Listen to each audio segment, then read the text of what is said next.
Episode 4 की शुरुआत वहीं से होती है जहां जुंगो सुंग्यो के सिर पर बैट से मारता है। कुछ ही मिनटों में सुंग्यो की मौत हो जाती है और जुंगो वहां से गायब हो जाता है। आजिन उस टोपी को उठाती है, उसे कैंची से काटती है और उसके टुकड़े टॉयलेट में फ्लश कर देती है। हॉस्पिटल में आजिन पुलिस को बताती है कि जुंगो ने उसके पिता को मार दिया। पुलिस स्टेशन में जुंगो कहता है कि सुंग्यो ने वही टोपी पहनी थी जो आजिन का स्टॉकर पहनता था, इसीलिए उसे लगा कि आजिन का बाप वही स्टॉकर है। लेकिन आजिन कहती है, मुझे किसी भी टोपी का याद नहीं है। एक फ्लैशबैक में दिखाता है कि जुंगो ने सुंग्यो को मारने के बाद एम्बुलेंस कॉल करने की कोशिश की थी। तभी आजिन उसे बताती है कि वो आदमी उसका बाप है। वो जुंगो को घर भेज देती है और कहती है कि वो खुद मदद बुला लेगी। अभी वर्तमान में डिटेक्टिव आजिन को बताता है कि उसने 911 पर फोन मौत के कई घंटे बाद किया था। आजिन कहती है कि वह उस दौरान बेहोश थी, इसलिए उसने उसी वक्त कॉल नहीं किया। फिर आजिन सुन लेती है कि डिटेक्टिव आपस में बात कर रहे हैं कि जो भी कांड हुआ है वो सारा आजिन के ऊपर थोप देंगे और जुंगो को बचा लेंगे ताकि उसका बेसबॉल में कॉमबैक खराब ना हो। और वो ये सब चुपके से रिकॉर्ड भी कर रही होती है। कुछ देर बाद आजिन एक फोटो क्लिक करती है जिसमें केस संभाल रहे डिटेक्टिव को जुंगो की एजेंसी वाले किसी आदमी से रिश्वत लेते हुए दिखाया गया है। डिटेक्टिव आजिन के घर पर जाता है और टॉयलेट में उसे उस टोपी के सूते तैरते हुए पाता है। अब आजिन को ही सस्पेक्ट बनाकर पुलिस स्टेशन ले जाया जाता है। तभी वहीं पे और एक फेमस एक्ट्रेस आती है जो दारू पीकर किसी को ठोक देती है। वो मिरी की ही एजेंसी की एक्ट्रेस होती है और उसे बिल्कुल भी बुरा नहीं लग रहा होता है उसके काम का, यहाँ तक कि वह अपने मैनेजर को इस सब का दोषी बताती है। और आपको ये याद रखना है कि आगे चल के ये भी आजिन की टारगेट बनने वाली है। वहाँ डिटेक्टिव आजिन को पूछता है उस टोपी के बारे में और साथ ही ये भी कि सुंग्यो के सिर पर 2 और वार के निशान मिले हैं। आजिन किसी तरह एक लेडी ऑफिसर से अकेले में बात करने का मौका पाती है और उसे कहती है कि वह उसके फ़ोन की रिकॉर्डिंग चेक करे।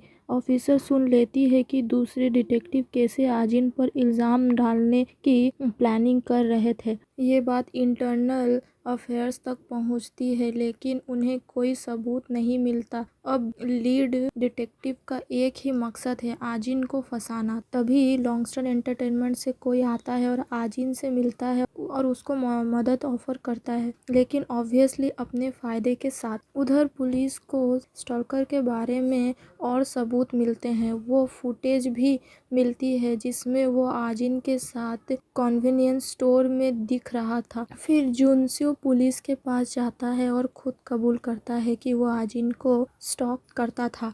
वो कहता है कि वो सुंग्यो को मारना चाहता था क्योंकि वह आजिन के लिए एक राक्षस था। वह उसे बताता है कि वह उस मोटेल भी गया था जहां सुंग्यो रहता था। वो उसे स्लीपिंग पिल्स देकर बेहोश करके ख़त्म करना चाहता था, लेकिन सुंग्यो वहाँ नहीं था। तो वो आजिन के घर गया और कहता है कि उसी ने बेसबॉल बैट से सुंग्यो को मार दिया जब आजिन बेहोश थी। जब पुलिस उससे पूछते हैं कि उसने ऐसा क्यों किया तो वो बोलता है, इसका क्या मतलब है मैंने ऐसा क्यों किया, मैं उससे बहुत प्यार करता हूँ इसीलिए। ये सब सुनकर आजिन को पुलिस छोड़ देती है। एक फ्लैशबैक में सब दिखाया जाता है। जब वो कैप को आजिन फ्लश करके बैठी थी तब उसे भ्रम होता है कि उसका बाप उससे बात कर रहा है। डर और गुस्से से वो उसे दोबारा मारती है। जुनस्यो बाद में आता है और उसे मरा हुआ देखकर चौंक जाता है। वो देखता है कि टोपी के टुकड़े